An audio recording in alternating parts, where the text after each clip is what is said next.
ಸ್ನೇಹಿತರೆ ನಮಸ್ಕಾರ. ನಾನು ನಿಮ್ಮ ಆರಾಮದನ್. ಎಲ್ಲರೂ ಹೇಗಿದ್ದೀರಾ ಫ್ರೆಂಡ್ಸ್?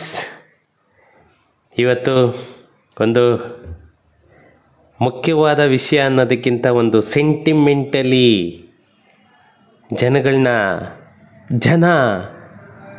ಯಾವ ಥರ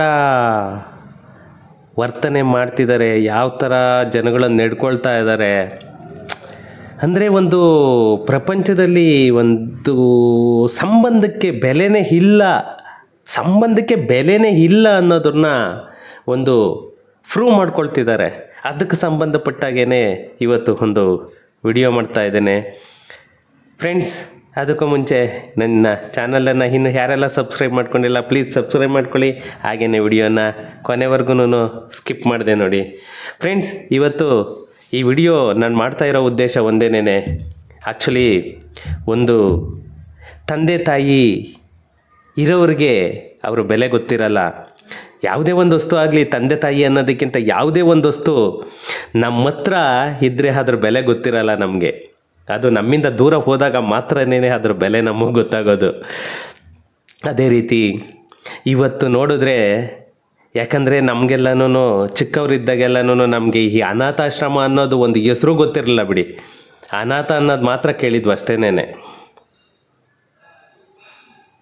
ಈ ಅನಾಥ ಅನ್ನೋ ಒಂದು ಪದ ಮಾತ್ರನೇ ಗೊತ್ತಿದ್ದಿದ್ದು. ಆ ಆಶ್ರಮ ಅನ್ನೋದು ಬೇರೆ ಥರದ ಆಶ್ರಮಗಳಿತ್ತು. ಬಟ್ ಅನಾಥಾಶ್ರಮ, ವೃದ್ಧಾಶ್ರಮ ಅವೆಲ್ಲನೂ ನಾವು ನೋಡಿರಲಿಲ್ಲ.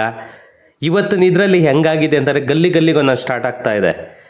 ಆ ಅನಾಥಾಶ್ರಮ, ವೃದ್ಧಾಶ್ರಮಗಳಿಂದ ಎಷ್ಟೋ ಜನ ಜೀವನ ಮಾಡ್ತಿದ್ದಾರೆ ಬಿಡಿ. ಅದೊಂದು ದಂಧೆನೂ ಆಗಿದೆ ಹೇಳಬೇಕು ಅಂದರೆ. ಒಂದು ಕಡೆಗೆ ಜನಗಳ ಜೊತೆ ಚಲ್ಲಾಟ, ಇನ್ನೊಂದು ಕಡೆಗೆ ಅದು ಒಂದು ಮಾರ್ಕೆಟ್ ದಂಧೆ. ಅವ್ರ ಹೆಸರು ಹೇಳ್ಕೊಂಡು ಫಾರಿನ್ ಫಂಡು, ಆ ಫಂಡು, ಈ ಫಂಡು ಒಂದು, ಅವ್ರ ಹೆಸರು ಹೇಳ್ಕೊಂಡು ಭಿಕ್ಷೆ ಬೇಡೋ ಥರ ಒಂದು ಸಿಗ್ನಲ್ಗಳಲ್ಲೆಲ್ಲನೂ ಅವ್ರಿಗೆ ಹೇಳ್ಕೊಂಡೇನೆ, ಅನಾಥಾಶ್ರಮದ ಹೆಸರು ಹೇಳ್ಕೊಂಡೆ ಎಷ್ಟೋ ಬ್ಲಾಕ್ ಮನಿನ ವೈಟ್ ಮನಿ ಮಾಡ್ಕೊಳ್ಳೋದು. ಈ ಥರ ಎಷ್ಟೋ ವ್ಯಾಪಾರಗಳು ನಡೀತಾ ಇದೆ ಬಿಡಿ. ಅದೆಲ್ಲ ಹೇಳ್ತಾ ಹೋದರೆ ಸಾಕಾಗಲ್ಲ, ಟೈಮೇ ಸಾಕಾಗಲ್ಲ, ಅಷ್ಟು ಸ್ಟೋರಿಗಳಿದೆ ಫ್ರೆಂಡ್ಸ್. ಇರಲಿ, ಏನಾದರೂ ಮಾಡ್ಕೊಳ್ಳಿ, ಅವ್ರ ಜೀವನ ಅವ್ರಿಗೆ ಸಂಬಂಧಪಟ್ಟಿರೋದು. ನಾವು ಚೇಂಜ್ ಮಾಡೋದಕ್ಕಾಗೋದು ಇಲ್ಲ. ಯಾಕಂದರೆ ಇಬ್ಬರನ್ನ ಚೇಂಜ್ ಮಾಡ್ಬೋದು. ಕೋಟ್ಯಾಂತರ ಜನ ಅದೇ ಪರಿಸ್ಥಿತಿ ಇದ್ದಾಗ ಏನೂ ಮಾಡಲಿಕ್ಕಾಗಲ್ಲ. ಯಾಕಂದರೆ ಒಂದು ಈ ಕಂಪ್ಯೂಟರ್ ಯುಗ, ಈ ಮೊಬೈಲ್ ಯುಗ ಅಂತಲೇ ಹೇಳಬೇಕು. ಇವು ಬಂದಿದ್ದೇನೆ ಸಂಬಂಧಕ್ಕೆ ಬೆಲೆ ಇಲ್ಲದೆ ಆಗೋಗ್ಬಿಡ್ತು. ಯಾಕಂದರೆ ಮೊದಲಿಗೆಲ್ಲನೂ ಏನಾಗಿತ್ತಂತಂದರೆ, ಒಂದು ನೋಡಬೇಕು ಅಂತಲೇ ಒಂದು 15 days 1 month ಆಯಿತು ಅಂತಂದರೆ, ನಮ್ಮ ಅಪ್ಪನ ನೋಡಬೇಕು, ನನ್ನ ಮಗನ ನೋಡಬೇಕು, ನಮ್ಮ ಅಮ್ಮನ ನೋಡಬೇಕು, ಈ ಸೆಂಟಿಮೆಂಟಲಿ ಜನ ಇದಾಗಿರೋರು. ಇವತ್ತು ಹಾಗಲ್ಲ. ಈ ತಿಂಗಳಿಗೆ 40,000 ಆಗಲಿ ನಾನು ಕಟ್ತೀನಿ, ನಮ್ಮ ಅಮ್ಮನ ಅನಾಥಾಶ್ರಮದಲ್ಲಿ ಇರಿಸ್ಕೊ. ತಿಂಗಳಿಗೆ 50,000 ಆಗಲಿ ನಾನು ಕೊಡ್ತೀನಿ, ನಮ್ಮ ಅಪ್ಪನ ಅನಾಥಾಶ್ರಮದಲ್ಲಿ ಇರಿಸ್ಕೊ. ಈ ಫೀಲಿಂಗ್ ಬಂದ್ಬಿಟ್ಟಿದೆ. ಅಂದರೆ ಸಂಬಂಧಕ್ಕೆ ಬೆಲೆನೇ ಇಲ್ಲ. ಅಂದರೆ ಅವರಿಲ್ಲದೆ ಇವ್ರು ಬಂದಿದ್ದಾರಾ ಬೇವರ್ಸಿಗಳು? ಅಲ್ಲ. ತಂದೆ ತಾಯಿ ಇಲ್ಲದೇ ಮಕ್ಕಳು ಬಂದಿರ್ತಾರಾ? ಅಷ್ಟೂ ಒಂದು ಕಾಮನ್ ಸೆನ್ಸ್ ಅನ್ನೋದೊಂದು ಇಲ್ವಾ? ಪ್ರಪಂಚ ಎಷ್ಟು ಹಾಳಾಗ್ತಿದೆ ಅಂತ ಅಂದರೆ ಇಮ್ಯಾಜಿನೇಷನ್ ಮಾಡಲಿಕ್ಕೂ ಆಗಲ್ಲ ಫ್ರೆಂಡ್ಸ್. ಆ ಥರ ಇದೆ. ಅದೇ ಇದರಿಂದಲೇ ಇವತ್ತು ಪ್ರತಿಯೊಂದು ಕೋರ್ಟಲ್ಲೂ ಹೋಗಿ ನೀವು, ಈವನ್ AC ಕೋರ್ಟಲ್ಲೇ ನಾನೇನೇ ದಿನ ಬೆಳಗಾದ್ರೆ ಅಲ್ಲಿ ACಯಲ್ಲೆಲ್ಲ ನಾನು ನೋಡ್ತಾ ಇರ್ತೇನೆ. ಮ್ಯಾಕ್ಸಿಮಮ್ಮು ನನ್ನ ಮಗ ನನ್ನ ಹೊರಗಡೆ ಹಾಕ್ದ, ಮನೆಯಿಂದ ಹೊರಗಡೆ ಹಾಕ್ದ, ನನಗೆ ಅವನು ಕೊಟ್ಟಿರೋ ಆಸ್ತಿಗಳನ್ನ ನನಗೆ ವಾಪಸ್ ಕೊಡಿಸಿ, ನನಗೆ ಅದು ಇದು ಮಾಡಿಕೊಡಿ ಅಂತ ಎಷ್ಟೋ ಸೀನಿಯರ್ ಸಿಟಿಸನ್ ಕೇಸುಗಳು ಬರ್ತಾ ಇರುತ್ತೆ. ಎಂತೆಂಥ ಕೇಸುಗಳು ಬರುತ್ತೆ ಗೊತ್ತಾ, ಸೀನಿಯರ್ ಸಿಟಿಸನ್ ಕೇಸುಗಳು. ಇಮೇಜಿನ್ ಮಾಡ್ಕೊಳ್ಳೋಕ್ಕೂ ಆಗಲ್ಲ ಬಿಡಿ, ಆ ಥರ ಕೇಸುಗಳು ಬರುತ್ತೆ ಅಲ್ಲಿ. ಆ ಥರ ಇದ್ದಾಗ ಇವಾಗ ಸುಪ್ರೀಂ ಕೋರ್ಟು ಹೊಸದಾಗಿ ಒಂದು ಆರ್ಡ್ರನ್ನು ಮಾಡಿದೆ. ಯಾಕಂದರೆ ಇಂಥ ಜನಗಳಿರೋದ್ರಿಂದಲೇ ಸುಪ್ರೀಂ ಕೋರ್ಟ್ವರೆಗೂ ಹೋಗೋ ಪರಿಸ್ಥಿತಿ ಬಂದುಬಿಟ್ಟಿದೆ ನೋಡಿ.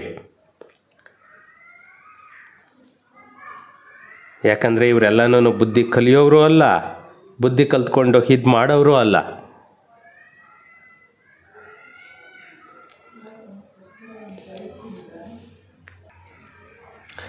ಇಂಥವರೆಲ್ಲ ಇರೋದ್ರಿಂದಲೇ ಎಷ್ಟೋ ಜನ ತಂದೆ ತಾಯಿ AC court, civil court, supreme court, high court ಅನ್ನೋ ಒಂದು ಮೆಟ್ಲಿಗೆ ಹತ್ತುತ್ತಾ ಇದ್ದಾರೆ. ಏನಕ್ಕಾಗಿ? ನಮ್ಮನ್ನು ನಮ್ಮ ಮಕ್ಕಳು ನೋಡ್ಕೊಳ್ತಾ ಇಲ್ಲ, ನಮ್ಮ ಹತ್ರ ಆಸ್ತಿ ಎಲ್ಲ ಕಿತ್ಕೊಬಿಟ್ರು, ನಮಗೆ ಜೀವನ ಮಾಡಲಿಕ್ಕೂ ಆಗ್ತಾ ಇಲ್ಲ ಅನ್ನೋ ಒಂದು ವೇದನೆಯನ್ನು ಮಾಡ್ಕೊಳ್ಳೋಕ್ಕಾಗದೆ ಕೋರ್ಟಿಗೆ ಹೋಗ್ತಾ ಇದ್ದಾರೆ. ನಮ್ಮ ಆಸ್ತಿಗಳನ್ನ ನಮಗೆ ವಾಪಸ್ ಕೊಡಿಸಿ, ನಮಗೆ ಜೀವನ ಮಾಡಲಿಕ್ಕೆ ಆಗ್ತಾ ಇಲ್ಲ ಅಂತ ಎಷ್ಟೋ ಸೀನಿಯರ್ ಸಿಟಿಸನ್ಸು ಇವತ್ತು ಕೋರ್ಟುಗಳಿಗೆ ಹೋಗ್ತಾ ಇದ್ದಾರೆ. ಅದಕ್ಕೋಸ್ಕರನೇ ಮೊನ್ನೆ ಒಂದು ಕೇಸಲ್ಲಿ ಆ್ಯಕ್ಚುಲಿ 19ನೇ ತಾರೀಕು 18 or 19 ಅನಿಸುತ್ತೆ, ಒಂದು ಸುಪ್ರೀಂ ಕೋರ್ಟಿಂದನೇ ಪ್ರಾಪರ್ಟಿ ರೈಟ್ಸಲ್ಲಿ ಒಂದು ತುಂಬಾ ಮಹತ್ವವಾದ್ದು ಅಂತ ಹೇಳಬೇಕು. ಯಾಕಂತಂದರೆ ಈ ಥರ ಕೋರ್ಟ್ ಡಿಸಿಷನ್ ಕೊಟ್ಟರೆ ಮಾತ್ರನೇ, ಈ ಥರ ತೀರ್ಪು ಕೊಟ್ಟರೆ ಮಾತ್ರನೇ ಈ ಬೇವರ್ಸಿಗಳೆಲ್ಲನೂ ಬುದ್ಧಿ ಕಲಿಬೇಕು. ಅಂದರೆ ಆವಾಗ ಮಾತ್ರನೇ ಅಲ್ಪ ಸ್ವಲ್ಪ ಆದರೂ ಭಯ ಬಂದು ತಂದೆ ತಾಯಿನ, ವಯಸ್ಸಾದವ್ರನ್ನ ಸ್ವಲ್ಪ ಕ್ಲೀನಾಗಿ ನೋಡ್ಕೊಳ್ತಾರೆ. ಇಲ್ಲ ಅಂತಂದರೆ ಅವರು ಪಾಡಿಗೆ ಅವರು ಎಲ್ಲೋ ಹೋಗಿ ಯಾವುದೋ ಕಾಡಲ್ಲಿರೋ ಅನಾಥಾಶ್ರಮಕ್ಕೆ ಹಾಕ್ತಾರೆ. ಯಾಕಂದರೆ ಅವ್ರು ವಾಪಸ್ ಬರಬಾರ್ದು ಅಂತ ಹೇಳಿಬಿಟ್ಟು. ಯಾಕಂದರೆ ಇಲ್ಲಿ ಒಂದು ನಾನೇನೇ ಲಾಸ್ಟ್ ಟೈಮ್ ಆ್ಯಕ್ಚುಲಿ ಒಂದು ವಿಸಿಟ್ ಮಾಡಿದೆ ವರ್ಲಕೊಂಡ ಹತ್ರ. ಅಲ್ಲಿಗೆ ಕರ್ಕೊಂಡೋಗಿ ಬಿಟ್ರಂತೂ ಅವ್ರ ತಂದೆ ತಾಯಿಗಳು ವಯಸ್ಸಾಗಿರೋರು ಯಾರೂ ವಾಪಸ್ ಬರೋಲ್ಲ. ಕೊನೆಗೆ ಅವರು ಅಲ್ಲೇ ಶವ ಆಗಿ ಏನನ್ನ ಅಲ್ಲೇ ಬರ್ನಿಂಗ್ ಸೆಂಟ್ರು ಇಟ್ಟಿದ್ದಾರೋ ಏನೋ ಗೊತ್ತಿಲ್ಲ, ಒಂದೊಂದು ಸಿಂಗಲ್ ವಿಲ್ಲಾಸ್ ಥರ ಮಾಡಿದ್ದಾರೆ.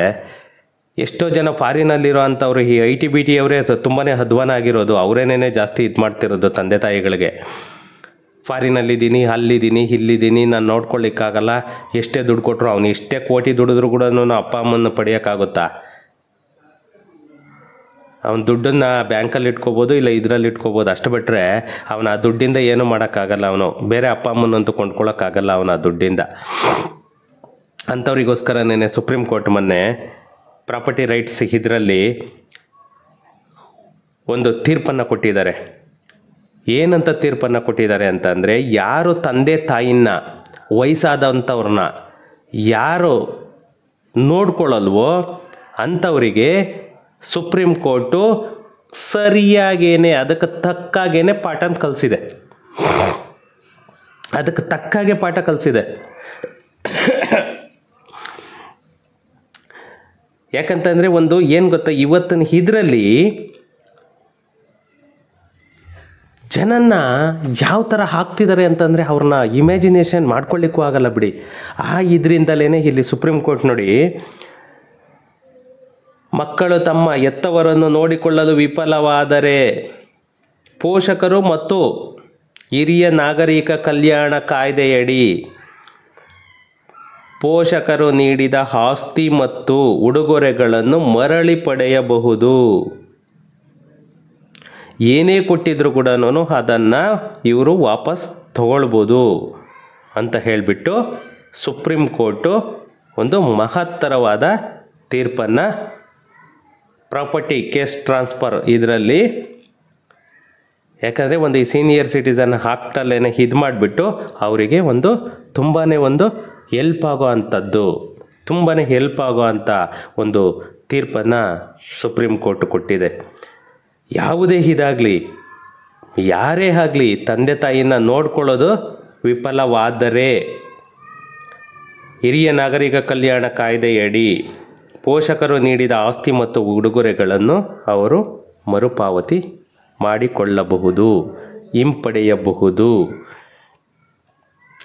ಇದನ್ನು ನಮ್ಮ ನ್ಯಾಯಮೂರ್ತಿಗಳಾದ CT ರವಿಕುಮಾರ್ ಮತ್ತು ಸಂಜಯ್ ಕರೋಲ್ ಇವರು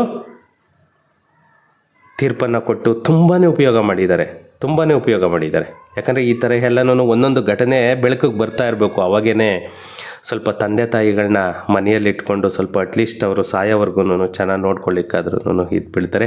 ಯಾರು ಕೂಡ ಫ್ರೆಂಡ್ಸ್ ಒಂದು ರಿಕ್ವೆಸ್ಟು, ಯಾಕಂತಂದರೆ ಅಪ್ಪ ಅಮ್ಮ ಇಲ್ಲದೆ ನಾವಿಲ್ಲ, ಅದರಿಂದ ಸ್ವಲ್ಪ ಇರೋವರೆಗಾದರೂ ಕೂಡ ನೀವು ಅವರಿಗೆ ಮೃಷ್ಟಾನ್ನ ಭೋಜನ ಹಿಡದೇ ಇದ್ರೂ ಪರವಾಗಿಲ್ಲ, ದಿನ ಬಿರಿಯಾನಿ ಹಿಡದೇ ಇದ್ರೂ ಪರವಾಗಿಲ್ಲ, ಅಟ್ಲೀಸ್ಟ್ ಅವರು ತಿನ್ನೋ 3 ತುತ್ತು ಊಟನಾದರೂ ಹಾಕ್ಬಿಟ್ಟು ಸ್ವಲ್ಪ ಇರೋವರೆಗೂ ಚೆನ್ನಾಗಿ ನೋಡ್ಕೊಳ್ಳಿ. ಯಾಕಂತಂದರೆ ಒಂದು ಸಾರಿ ಭೂಮಿಯಿಂದ ಹೋದ್ರು ಅಂತಂದರೆ ತಿರುಗಿ ಮತ್ತೆ ನಾವು ಅವ್ರನ್ನ ವಾಪಸ್ ಪಡೆಯೋದಕ್ಕಾಗಲ್ಲ. ಅವ್ರು ನಮ್ಮ ಮುಂದೆ ಇರೋವರೆಗೂ ಮಾತ್ರನೇ ನಾವು ಅವರನ್ನು ನೋಡ್ಕೊಳ್ಬೋದು. ಸ್ವಲ್ಪ ಇರೋವರೆಗೂ ಚೆನ್ನಾಗಿ ನೋಡ್ಕೊಳ್ಳಿ ಫ್ರೆಂಡ್ಸ್. ಯಾಕಂದರೆ ಕೋರ್ಟ್ ಮೆಟ್ಲು ಹತ್ತೋ ಥರ ಮಾಡ್ಕೋಬೇಡಿ. ಅಲ್ಲಿ ಅವಮಾನ ಮಾಡಿಸ್ಕೊಂಡು ಇವನೂ ಒಬ್ಬ ಮಗನ ಇವಳು ಒಬ್ಬಳು ಮಗಳ ಅನ್ನೋ ಥರ ಚೀಮಾರಿ ಹಾಕ್ಸ್ಕೊಂಡು ಬರಬೇಡಿ. ಓಕೆ, ಇನ್ನೊಂದು ವಿಡಿಯೋದಲ್ಲಿ ಸಿಗೋಣ. Thank you.